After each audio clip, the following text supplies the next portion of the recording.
Hi friends, welcome back to my YouTube channel. ಎಲ್ಲರೂ ಹೇಗಿದ್ದೀರಾ? I hope ಎಲ್ಲರೂ ಕೂಡ ತುಂಬ ಚೆನ್ನಾಗಿದ್ದೀರಾ ಅಂತ ಭಾವಿಸ್ತಾ ಇವತ್ತಿನ ಲಾಗ್ನ ಸ್ಟಾರ್ಟ್ ಮಾಡ್ತಾ ಇದ್ದೀನಿ.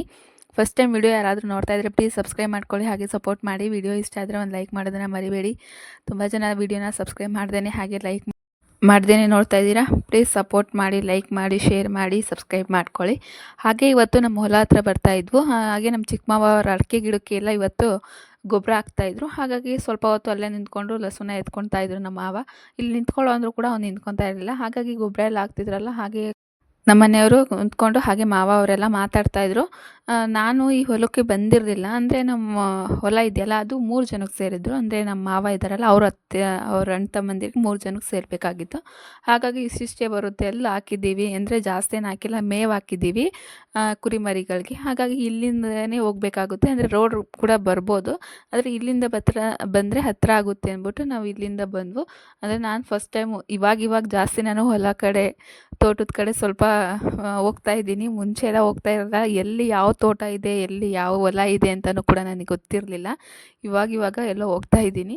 ಅಂದರೆ ಈ ಒಂದು ಪಟ್ಟಿಲೇ 3 ಜನಕ್ಕೆ ಭಾಗ ಹಾಕಬೇಕು. ಸ್ವಲ್ಪನೇ ಬರುತ್ತೆ. ಅಂದರೆ ನಮ್ಮ ಮಾವ ಇದ್ದಾರಲ್ಲ, ಮಾವರ ತಾತ ಅವ್ರಿಗೆ ಸೇರಿದ್ದಂಥ ಆಸ್ತಿ ಅಂತ ಇದು. ಅದನ್ನು 3 ಜನನೂ ಹಂಚ್ಕೊಳ್ಳಿ ಅಂತ ಹೇಳಿದ್ದಾರೆ. ಸ್ವಲ್ಪನೇ ಬರುತ್ತೆ, ಜಾಸ್ತಿ ಏನು ಬರಲ್ಲ. ಆದರೂ ಸುಮ್ಮನೆ ಏನಕ್ಕೆ ಬಿಡಬೇಕು ಹಾಗೇನೆ ಅಂದ್ಬಿಟ್ಟು ನಮ್ಮ ಮನೆಯವರು ಇದಕ್ಕೆಲ್ಲ ಮೇವು ಚೆಲ್ಲಿದ್ರು. ಅಂದರೆ ಜೋಳ ಅಂತೀವಲ್ಲ, ಆ ಜೋಳ ಎಲ್ಲ ಚೆಲ್ಲಿದ್ರು.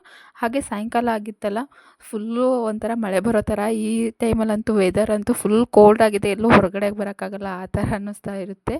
ಹಾಗೆ ಇವಾಗ ನಮ್ಮ ಮನೆಯವರು ಮೇವು ಎಲ್ಲ ಕುಯ್ಕೊಂಡು ಇವಾಗ ಮತ್ತೆ ಊರ ಕಡೆ ಹೋಗ್ತಾ ಇದ್ದೀವಿ. ನಮ್ಮ ಮಾವ ಅಂದರೆ ಒಂದು 200 ಗಿಡ ಅಡಿಕೆ ಗಿಡ ಇರ್ಬೋದು. ಎಲ್ಲಕ್ಕೂ ಕೂಡ ಇವಾಗ ಗೊಬ್ಬರ ಹಾಕ್ತಾರೆ. ಎಲ್ಲ ನಾವು ಕೂಡ ಗೊಬ್ಬರ ಹಾಕಿ ಮಣ್ಣೆಲ್ಲ ಒರೆಸಿದ್ವಲ್ಲ, ಹಾಗೆ ಈ ಟೈಮು ಫಸಲಿಗೆ ಚೆನ್ನಾಗಿ ಗಿಡ ಬರಬೇಕು ಅಂದರೆ ಅದಕ್ಕೆ ಗಿಡಗಳಿಗೆ ಮೇಯ್ನ್ ಬೇಕಾಗಿರೋದು ಮಣ್ಣು ಮತ್ತು ಗೊಬ್ಬರ. ಹಾಗಾಗಿ ಗೊಬ್ಬರ ಎಲ್ಲ ಕಡೆ ಹಾಕ್ತಾಯಿದ್ದಾರೆ. ಇವಾಗ ಗೊಬ್ಬರಕ್ಕಿರೋ ಡಿಮ್ಯಾಂಡು ಚಿನ್ನಕ್ಕೂ ಗಿಡ ಇಲ್ಲ, ಅಷ್ಟೊಂದು ಡಿಮ್ಯಾಂಡ್ ಆಗ್ತಿದೆ. ಒಂದೊಂದು ಅಂದರೆ ಒಂದು ಟ್ಯಾಕ್ಟ್ರಷ್ಟು ಗೊಬ್ಬರ ಬಂದು 8,000 - 9,000 ಆ ಥರ ಆಗ್ತಿದೆ. ಅಂದರೆ ಗೊಬ್ಬರದ ಮೇಲೆ ಡಿಪೆಂಡ್ ಆಗ್ತಾಯಿದೆ, ಅಷ್ಟು ರೇಟ್ ಆಗ್ತಾಯಿದೆ ಇವಾಗ. ಎಲ್ಲರೂ ಕೂಡ ಅಡಿಕೆ ಗಿಡ, ತೆಂಗಿನಕಾಯಿ ಗಿಡ ಹಾಕಿರೋದ್ರಿಂದ ರೇಟ್ ಅಂತೂ ಜಾಸ್ತಿನೇ ಹೋಗಿದೆ. ನಾವಂತೂ ಇವಾಗ ತೊಗೊತಾ ಇಲ್ಲ. ಹಾಗೆ ಅಲ್ಲಿಂದ ಬಂದು ನಮ್ಮ ಮನೆಯವರು ಇವತ್ತು ಎಗ್ ಫ್ರೈಡ್ ರೈಸ್ ಮಾಡ್ತೀನಿ ಅಂದ್ಬಿಟ್ಟು ಸ್ವಲ್ಪ ಎಣ್ಣೆಗೆ ಒಂದು 4 - 5 ಮೊಟ್ಟೆನ ಹೊಡ್ಕೊಂಡು ಈ ಥರ ಹಾಕ್ಕೊತಾ ಇದ್ದಾರೆ ನೋಡಿ. ನಮ್ಮ ಮನೆಯವರು ಮನೆ ಹತ್ರ ಇದ್ದರೆ ಏನಾದರೂ ಒಂದು ತಿಂಡಿ ಅವರೇ ಮಾಡ್ತಾಯಿರ್ತಾರೆ. ಅವ್ರು ಫೋನ್ ನೋಡಿಕೊಂಡು ಅವಾಗವಾಗ ಮಾಡ್ತಾಯಿರ್ತಾರೆ. ನಾನೇ ಇನ್ನೂ ಜಾಸ್ತಿ ಅಡುಗೆ ಕಡೆ ಇಂಟ್ರೆಸ್ಟ್ ಕೊಡೋಲ್ಲ. ಅವ್ರಿಗಂತೂ ಸ್ವಲ್ಪ ಚೆನ್ನಾಗಿರೋ ತಿಂಡಿ ನೋಡಿಬಿಟ್ರೆ ಫೋನಲ್ಲಿ ಅದನ್ನು ಮಾಡಿಬಿಡಬೇಕು. ಹಾಗಾಗಿ ಅವರು ಇವತ್ತು ಎಗ್ ಫ್ರೈಡ್ ರೈಸ್ ಮಾಡತ್ತೀನಿ ಅಂದ್ಬಿಟ್ಟು ಅವರೇ ಮಾಡ್ತಾಯಿದ್ದಾರೆ. ಹಾಗೆ ನಾನು ಸ್ವಲ್ಪ ಹೆಲ್ಪ್ ಮಾಡಿಕೊಟ್ಟೆ.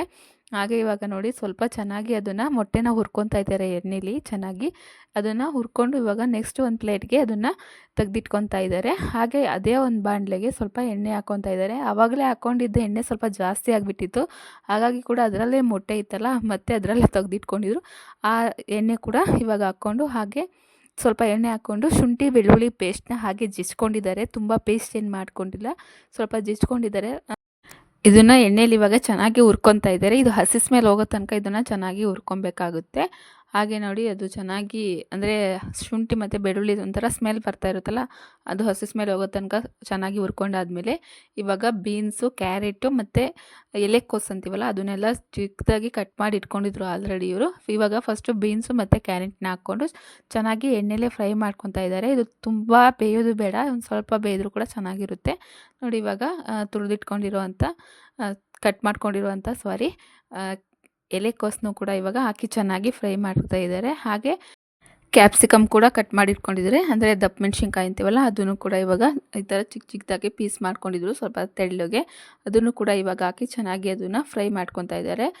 ಅಂದರೆ ನಾವು ಮುಂಚೆನೇ ಮೊಟ್ಟೆನೆಲ್ಲ ಹಾಕಿ ಅದ್ರ ಅಷ್ಟೊಂದು ಚೆನ್ನಾಗಿ ಬರಲ್ಲ ಅಂದ್ಬಿಟ್ಟು ಅದನ್ನು ಸಪ್ರೇಟಾಗಿ ಹೋಟ್ಲಲ್ಲೂ ಕೂಡ ಒಂಥರ ಮಾಡ್ತಾರೆ. ನಮ್ಮ ಮನೆಯವರು ಒಂಥರ ಮಾಡ್ತಾಯಿದ್ದಾರೆ. ಅಂದರೆ ಇದಕ್ಕೆ ಸೋಯಾ ಸಾಸು, ಅದು ವಿನೆಗರ್ ಅದೆಲ್ಲ ಹಾಕ್ತಾಯಿದ್ದಾರೆ. ಅದು ಯಾವುದು ಕೂಡ ಹಾಕ್ತೇನೆ ನ್ಯಾಚುರಲ್ಲಾಗಿ ಮಾಡ್ತಾಯಿದ್ದಾರೆ. ವಿನೆಗರ್, ಸೋಯಾ ಸಾಸ್ ಇತ್ತು, ಆದರೆ ಅವಾಗ ಗೋಬಿ ಅದು ತಿನ್ನಬಾರ್ದು, ಕ್ಯಾನ್ಸರ್ ಬರ್ತಾಯಿದೆ ಅಂದಿದ್ದಕ್ಕೆ ಅವಾಗ ನಾವೇ ಬಿಸಾಕ್ಬಿಟ್ವಿ. ಅದು ಯಾವುದು ಕೂಡ ಹಾಕಲ್ಲ, ಮನೇಲಿರೋವಂಥ ಐಟಮ್ಸ್ನೇ ಹಾಕ್ಕೊಂಡು ಇವತ್ತು ಎಗ್ ಫ್ರೈಡ್ ರೈಸ್ನ ಮಾಡ್ಕೊತಾ ಇದ್ದೀವಿ. ಹಾಗೆ 1 ಸ್ಪೂನಷ್ಟು ಖಾರದ ಪುಡಿ, ಹಾಗೆ ಒಂದು ಸ್ವಲ್ಪ ಗರಂ ಮಸಾಲ, ಹಾಗೆ ಧನಿಯಾ ಪುಡಿ ಹಾಕ್ಕೊತಾ ಇದ್ದಾರೆ ನೋಡಿ. ಅದನ್ನ ಹಾಕ್ಬಿಟ್ಟು ಇವಾಗ ಚೆನ್ನಾಗಿ ಮಿಕ್ಸ್ ಮಾಡ್ಕೊತಾ ಇದ್ದೀವಿ. ಹಾಗೆ ಒಂದು 2 - 3 ಮೀಡಿಯಮ್ ಸೈಜಷ್ಟು ಈರುಳ್ಳಿನ ಕಟ್ ಮಾಡಿಕೊಂಡು ಅದನ್ನು ಕೂಡ ಹಾಕ್ಕೊತಾ ಇದ್ದಾರೆ. ನಮ್ಮ ಮನೆಯವ್ರು ಏನು ಹಿಂಗೆ ಮನ್ಸಿಗೆ ಬರುತ್ತೋ ಅದೆಲ್ಲ ಹಾಕಿ ಮಾಡ್ತಾಯಿದ್ದಾರೆ. ಆದರೆ ಟೇಸ್ಟ್ ಅಂತೂ ಸಖತ್ತಾಗಿತ್ತು. ಹಾಗೆ ಕಟ್ ಮಾಡ್ಕೊಂಡಿರುವಂಥ 2 ಟೊಮೊಟೊ.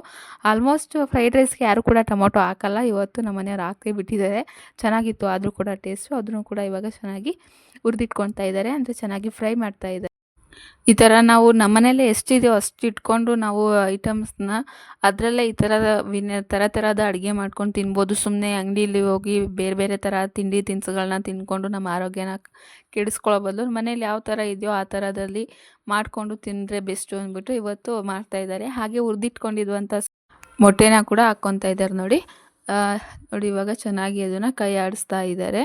ಅದು ಚೆನ್ನಾಗಿ ಮಿಕ್ಸ್ ಮಾಡ್ಕೊಂಡಾದ್ಮೇಲೆ ನಾವು ರುಚಿಗೆ ತಕ್ಕಷ್ಟು ಉಪ್ಪನ್ನು ಕೂಡ ಹಾಕಿದ್ರು ನಮ್ಮ ಮನೆಯವರು. ನಾನು ಸ್ವಲ್ಪ ವೀಡಿಯೋ ಮಾಡಬೇಕಾದ್ರೆ ಮಿಸ್ ಆಗಿರ್ಬೋದು. ನೀವು ಕೂಡ ಎಷ್ಟು ರುಚಿಗೆ ತಕ್ಕಷ್ಟು ಬೇಕೋ ಅಷ್ಟು ಉಪ್ಪನ್ನ ಸೇರಿಸ್ಕೊಂಡು ಚೆನ್ನಾಗಿ ಮಿಕ್ಸ್ ಮಾಡ್ಕೊಳ್ಳಿ. ನೋಡಿ ಇವಾಗ ಮೊಟ್ಟೆ ಕೂಡ ಹಾಗೆ ಉಂಡೆ ಉಂಡೆ ಸಿಗುತ್ತೆ, ತಿನ್ನೋಕ್ಕೂ ಕೂಡ ತುಂಬ ಚೆನ್ನಾಗಿರುತ್ತೆ. ಹಾಗೆ ಇದು ಜಾಸ್ತಿ ಹೊತ್ತು ಕದ್ರಲ್ವಲ್ಲ, ಹಾಗಾಗಿ ಲಾಸ್ಟಿಗೆ ಇನ್ನೇನು ಸ್ವಲ್ಪ ಅನ್ನ ಹಾಕ್ಕೊತೀವಿ ಅನ್ಬೇಕಾದ್ರೆ ಸ್ವಲ್ಪ ಮೊಟ್ಟೆನ ಹಾಕ್ಕೊಂಡು ಚೆನ್ನಾಗಿ ಅದು ಕೂಡ ಮಿಕ್ಸ್ ಮಾಡ್ಕೊಂಡೇಲೆ ಹಾಗೆ ಸ್ವಲ್ಪ ಕೊತ್ತಂಬರಿ ಸೊಪ್ಪನ್ನು ಕೂಡ ಹಾಕ್ಕೊತಾ ಇದ್ದೀನಿ. ಅದನ್ನು ಕೂಡ ಹಾಕಿ ಚೆನ್ನಾಗಿ ಮಿಕ್ಸ್ ಮಾಡ್ಕೊತಾ ಇದ್ದಾರೆ.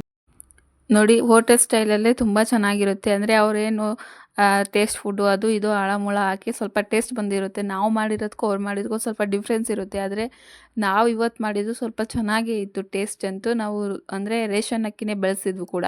ಟೇಸ್ಟ್ ಅಂತೂ ಸಖತ್ತಾಗಿತ್ತು. ಹಾಗೆ ಸ್ವಲ್ಪ ಗೊಜ್ಜು ಕೂಡ ತೆಗ್ದಿಟ್ಕೊಂಡಿದ್ದೀವಿ, ಅಂದರೆ ಫ್ರೈಡ್ ರೈಸ್ ಗೊಜ್ಜು. ನಮ್ಮ ಮಾವ ಮತ್ತು ಸೋನಿ ಇರಲಿಲ್ವಲ್ಲ, ಹಾಗಾಗಿ ನಮ್ಗೆ ಇವಾಗ ಬೇಕಾದಷ್ಟು ಮಾಡಿಕೊಂಡು ಸೋನಿಗೆ ಮಾವಂಗೆ ಸಪ್ರೇಟಾಗಿ ತೆಗ್ದಿಟ್ಕೊಂಡಿದ್ದೀವಿ. ಹಾಗೆ ಇವಾಗ ಎಲ್ಲರೂ ಕೂಡ ಕೂತ್ಕೊಂಡು ತಿಂತಾಯಿದ್ದೀವಿ. ಹಸುಗೂ ಕೂಡ ತಿನ್ನಿಸ್ತಾ ಇದ್ದೀನಿ. ಹಾಗೆ ಅಲ್ಲಿಂದ ಬಂದು ಸ್ವಲ್ಪ ನಮ್ಮ ಮನೆಯವರು ಮೇವು ಕೊಡು, ಸ್ವಲ್ಪ ಮೇವು ಕಟ್ಟೋಣ ಅಂತ ಹೇಳ್ತಾಯಿದ್ರು. ಅಂದರೆ ಹತ್ತೋದು ಇಳಿಯೋದು ಸ್ವಲ್ಪ ಕಷ್ಟ ಆಗಿಬಿಡುತ್ತೆ ಆ ಶೆಡ್ಡಿಂದ ಹೊಳೆಯೋದು. ಹಾಗಾಗಿ ಒಬ್ಬರು ಕೆಳಗಿಲಿಂದ ಮೇವು ಕೊಟ್ಟರೆ ಒಬ್ಬರು ಹತ್ತಿರ್ತಾರಲ್ಲ ಶೆಡ್ ಒಳಗಡೆ, ಅವ್ರು ಕಟ್ಬಿಡ್ತಾರೆ. ಹಾಗಾಗಿ ಇವಾಗ ನಾನು ಸ್ವಲ್ಪ ಕೊಡೋಣ ಮೇವೆಲ್ಲ ಅಂತ ಇವಾಗ ನಾನು ಲಸು ಹಾಗೆ ಹೊರಗಡೆ ನಿಂತಿದ್ವಲ್ಲ, ಹಾಗಾಗಿ ಅಷ್ಟು ನಮ್ಮ ಮನೆಯವ್ರು ಕರೆದ್ರು, ಬನ್ನಿ ಸ್ವಲ್ಪ ಮೇವಾದರೂ ಕೊಟ್ಟೋಗ್ರಿ ಅಂತ. ಹಾಗಾಗಿ ತಂದು ಮೇವೆಲ್ಲ ಕೊಡ್ತಾಯಿದ್ದೀವಿ. ಒಂದೊಂದು ಸತಿ ಮೇವು ಹೊರಗಡೆ ಇಕ್ಬಿಟ್ರೆ ಮಳೆ ಬರ್ತಾ ಇರುತ್ತಲ್ಲ, ಹಾಗಾಗಿ ಆ ಕಡೆ ಸೈಡಲ್ಲಿ ಇಕ್ಕಿದ್ರು. ಹಾಗೆ ಮುಸ್ರೆ ನೀರೆಲ್ಲ ಬೆಳಗ್ಗೆನೇ ಕುಡಿಸ್ಬಿಡ್ತಾರೆ, ಮಧ್ಯಾಹ್ನ ಒಂದು ಟೈಮ್ ಕುಡಿಸ್ತಾರೆ. ಇವಾಗ ಮೇಕೆ ಮರಿಗಳು, ಓತ ಮರಿಗಳು ಅದರಿಂದ ಎಲ್ಲ 22 ಮರಿಗಳಿದೆ. ನಾವು ಕೂಡ ಕುರಿ ಮರಿಗಳು ತರಬೇಕು ಅಂತ ಅಂದ್ಕೊಂಡಿದ್ದೀವಿ. ಆದರೆ ಇವಾಗ ವೆದರ್ ಎಲ್ಲ ಫುಲ್ ಕೋಲ್ಡ್ ಆಗಿರೋದ್ರಿಂದ ಮರಿಗಳಿಗೂ ಕೂಡ ತಲೆ ಇಟ್ಕೊಳ್ಳೋದು ಬೇರೆ ಬೇರೆ ಕಡೆಯಿಂದ ನಾವು ತಂದಿರ್ತೀವಿ. ಅಲ್ಲಿಂದ ಬಂದಿಲ್ಲಿ ಸೆಟ್ಟಾಗೋಕ್ಕೆ ಸ್ವಲ್ಪ ಜಾಸ್ತಿ ಟೈಮ್ ಆಗುತ್ತೆ. ಅಂದರೆ ಬಿಸಿಲುಗಾಲದಲ್ಲಿ ತಂದರೆ ಅಷ್ಟೊಂದು ಕಾಯಿಲೆಗಳು ಕಾಣಿಸಲ್ಲ. ಈ ಮಳೆಗಾಲದಲ್ಲಿ ತಂದರೆ ನೆಗಡಿ ನಮ್ಗೆ ಹೇಗೋ ಅವ್ರಿಗೂ ಕೂಡ ಹಾಗೇ. ಹಾಗಾಗಿ ಸ್ವಲ್ಪ ತರೋದು ಬೇಡ ಅಂತ, ಅಂದರೆ ನಮ್ಮದು ತಂದು ಒಂದು 3-4 ದಿವಸಕ್ಕೆ ಆ ಥರ ಸತ್ತೋಗ್ತಿದ್ವಲ್ಲ, ಹಾಗಾಗಿ ಸ್ವಲ್ಪ ಭಯಪಟ್ಟು ಇನ್ನೂ ತಂದಿಲ್ಲ, ತರಬೇಕು. ಅಂದರೆ ಮೇಕೆಗಳು ತರಲ್ಲ, ಕುರಿ ಮರಿ ತರಬೇಕು ಅಂತ ಪ್ಲಾನ್ ಇದೆ.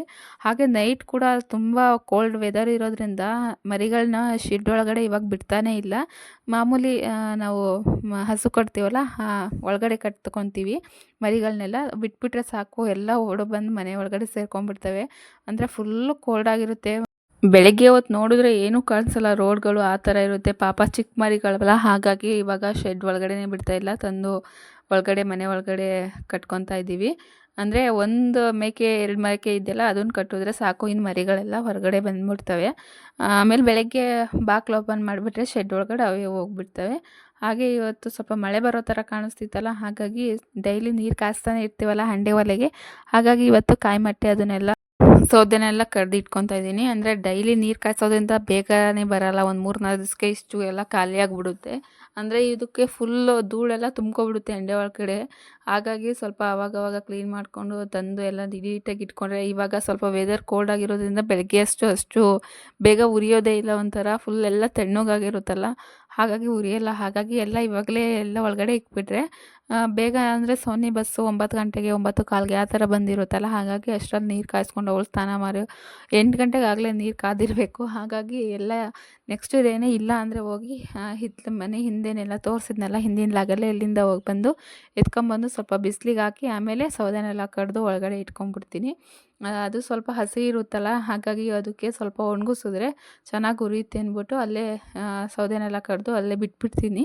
ಅದು ಚೆನ್ನಾಗಿ ಬಿಸಿಲೆಲ್ಲ ಒಣಗಾದ್ಮೇಲೆ ಇನ್ನೇನು ಸಾಯಂಕಾಲ ಆಯಿತು ಒಂದು 5 ಗಂಟೆ ಅಂದಂಗೆ ಎಲ್ಲ ಎತ್ತಿ ಬಚ್ಚಲ ಮನೆಗೆ ಇಟ್ಬಿಟ್ಟಿರ್ತೀನಿ. ಅಂದರೆ ಬಚ್ಚಲ ಮನೆ ನಮ್ಮದು ಸಪ್ರೇಟಾಗಿರೋದ್ರಿಂದ ಎಷ್ಟೋ ಯೂಸು. ಒಂದೇ ಮನೇಲಿ ಇದ್ದಿದ್ದರೆ ಫುಲ್ ನೀರೆಲ್ಲ ಚೆಲ್ಕೊಂಡು ಅಲ್ಲೇ ಗಲೀಜಾಗ್ಬಿಟ್ಟಿತ್ತು. ಹಾಗಾಗಿ ಇವಾಗ ಹೊರಗಡೆ ಆ ಮನೆಯಲ್ಲಿ ಮಾಡ್ಕೊಂಡಿದ್ದೀವಿ. ಅಂದರೆ ನೀರೆಲ್ಲ ಬೆಳಗ್ಗೆ ಹೊತ್ತು ನೀರೆಲ್ಲ ಬಿಟ್ಟಿರ್ತಾರೆ. ಆ ಕಡೆಯಿಂದ ಈ ಕಡೆ ಓಡಾಡಿ ಫುಲ್ ಮನೆಯೆಲ್ಲ ಗಲೀಜಾಗ್ಬಿಡ್ತಿತ್ತು. ಇವಾಗ ಹೆಂಗೋ ಹೊರಗಡೆ ಇರೋದ್ರಿಂದ ಬಚ್ಚಲ ಮನೆ ಸ್ವಲ್ಪ ಈಸಿನೇ ಆಗಿಬಿಡುತ್ತೆ. ಹಾಗಾಗಿ ಎಲ್ಲ ತಗೊಂಬಂದು ರೀಸ್ಟಾಕ್ ಮಾಡ್ಕೋಬೋದು ಸ್ಟಾಕು. ಅಂದರೆ ಏನಂದರೆ ಈ ಮನೇಲಿ ಆಗಿದ್ರೆ ಅವಾಗ ಬಚ್ಚಲ ಮನೆ ಆ ಥರ ಸ್ಟಾಕ್ ಮಾಡ್ಕೊಳಕ್ಕಾಗಲ್ಲ. ಈ ಥಂಡಿಲಿ ಏನಾರ ಹಾವು ಗೀವು ಬಂದು ಸೇರಿಕೊಂಡ್ರೆ ಕಷ್ಟ. ಅಂದರೆ ನಮ್ಮ ಮನೆ ಪಕ್ಕ ಸ್ವಲ್ಪ ಗಿಡ ಮರಿಗಳು ಸ್ವಲ್ಪ ಜಾಸ್ತಿ ಇರೋದ್ರಿಂದ ಥಂಡಿಗೆ ಬಂದ್ಬಿಡ್ತಾವೆ ಹಾವು. ಅಂದರೆ ನಮ್ಮ ಬಚ್ಚಲ ಮನೆಗೆ ಫಸ್ಟ್ ಇರಲಿಲ್ಲ. ಬಚ್ಚಲ ಮನೆ ಎಲ್ಲ ಬಾತ್ರೂಮ್ಗೆ ಒಂದು ವರ್ಷದ ಹಿಂದೆ ಅನಿಸುತ್ತೆ ಬಾತ್ರೂಮ್ ಗುಂಡಿ ಒಳಗಡೆ ಹೋಗಿ ಸೇರ್ಕೊಂಡ್ಬಿಟ್ಟಿತ್ತು ಹಾವು. ಹಾಗಾಗಿ ಏನೂ ಕೂಡ ಜಾಸ್ತಿ ಇಟ್ಕೊಳಕ್ಕಾಗಲ್ಲ ಮನೆ ಹಿಂದೆ ಮುಂದೆ ಎಲ್ಲ. ಸ್ವಲ್ಪ ಜಾಸ್ತಿ ಇದ್ರ ಥರ ಆಗಿಬಿಟ್ರೆ ಇವಾಗ ಅಂತೂ ಎಲ್ಲ ಮನೆ ಒಳಗಡೆನೇ ಬಂದುಬಿಡ್ತವೆ. ಹಾಗಾಗಿ ಇವಾಗ ಎಷ್ಟು ಬೇಕೋ ಅಷ್ಟನ್ನೆಲ್ಲ ಕಟ್ಕೊತಾ ಇದ್ದೀನಿ. ಇನ್ನೂ ಕೂಡ ತೋಟದಲ್ಲಿ ಇನ್ನೂ ಇದೆ. ಆದರೂ ಅದನ್ನು ಇವಾಗ ಒಂದು ಟ್ಯಾಕ್ಟ್ರಿಯಷ್ಟು ತುಂಬಿಸ್ಕೊಂಬಂದವ್ರೆ ಮಾವ. ಅದನ್ನು ಖಾಲಿ ಆದಮೇಲೆ ಮತ್ತೆ ತುಂಬಿಸ್ಕೊಂಬರ್ಬೇಕಾಗುತ್ತೆ. ಅಷ್ಟರಲ್ಲಿ ಕೊಬ್ಬರಿ ಮಟ್ಟೆ ಬಂದರೆ ಅದನ್ನು ಆಗಿಬಿಡುತ್ತೆ ಅಂದ್ಬಿಟ್ಟು ಇಷ್ಟು ತುಂಬಿಸ್ಕೊಂಬಂದಿರ್ತಾರೆ. ಅವಾಗೆಲ್ಲ ₹1 ಒಂದು ಕಾಯಿ ಮಟ್ಟೆ ಮಾರ್ತಾಯಿತ್ತು. ಅಂದರೆ ಅವಾಗ ರೇಟ್ ಹಂಗಿತ್ತು. ಅಂದರೆ ಯಾರ್ದು ಕೂಡ ಅಷ್ಟೊಂದು ತೋಟ ಇರಲಿಲ್ಲ. ಹಾಗಾಗಿ ₹1 ಒಂದು ಮಟ್ಟೆ ಮಾರ್ತಾಯಿದ್ರು. ಇವಾಗ ಅಲ್ಲಿ ಬಿದ್ದಿದ್ರು ಕೂಡ ಎತ್ಕೊಂಡು ಹೋಗಲ್ಲ, ಎಲ್ಲ ಕಾಲಿಂದ ಸರಿಸಿ ಹೋಗ್ತಾರೆ ಅಂಥ ಕಾಲ ಬಂದ್ಬಿಟ್ಟಿದೆ. ಅಂದರೆ ನನಗೆ ಗೊತ್ತಿದ್ದಂಗೆ ನಮ್ಮದು ಕೂಡ ತೋಟ ಇರಲಿಲ್ಲ ಅಮ್ಮವ್ರ ಮನೇಲಿ. ಆವಾಗ ₹1 ಕೊಟ್ಟು ಈ ಮದುವೆ ಸೀಸನ್ ಅಂತ ಬಂದಾಗ ಅಲ್ಲಿ ಕಾಯಿ ಮಟ್ಟೆಗಂತೂ ಫುಲ್ ಡಿಮ್ಯಾಂಡು. ₹1 ಒಂದು ಕೊಟ್ಟು ತರೋದು. ಅಂದರೆ ಅವಾಗೆಲ್ಲ ಗ್ಯಾಸ್ ಇರಲಿಲ್ವಲ್ಲ, ಅವೆಲ್ಲ ಒಲೆಯಲ್ಲೇ ಮಾಡಬೇಕಿತ್ತಲ್ಲ ಅಡುಗೆ. ಹಾಗಾಗಿ ₹1 ಒಂದು ಕಾಯಿ ಮಟ್ಟೆ ಎಲ್ಲ ತೊಗೊಂಬಂದು ಮಾರ್ತಾಯಿದ್ರು. ಅಂದರೆ ಈ ತೋಟ ಜಾಸ್ತಿ ಇರೋರೆಲ್ಲ ಈ ಥರ ಮಾರ್ತಾಯಿದ್ರು. ಇವಾಗ ಫ್ರೀಯಾಗಿ ಕೊಡ್ತೀನಿ ಅಂದರೂ ಕೂಡ ಯಾರೂ ತೊಗೊಳ್ಳಲ್ಲ ಅಂಥ ಕಾಲ ಬಂದ್ಬಿಟ್ಟಿದೆ. ಎಲ್ಲ ಕೂಡ ಇವಾಗ ಗ್ಯಾಸು.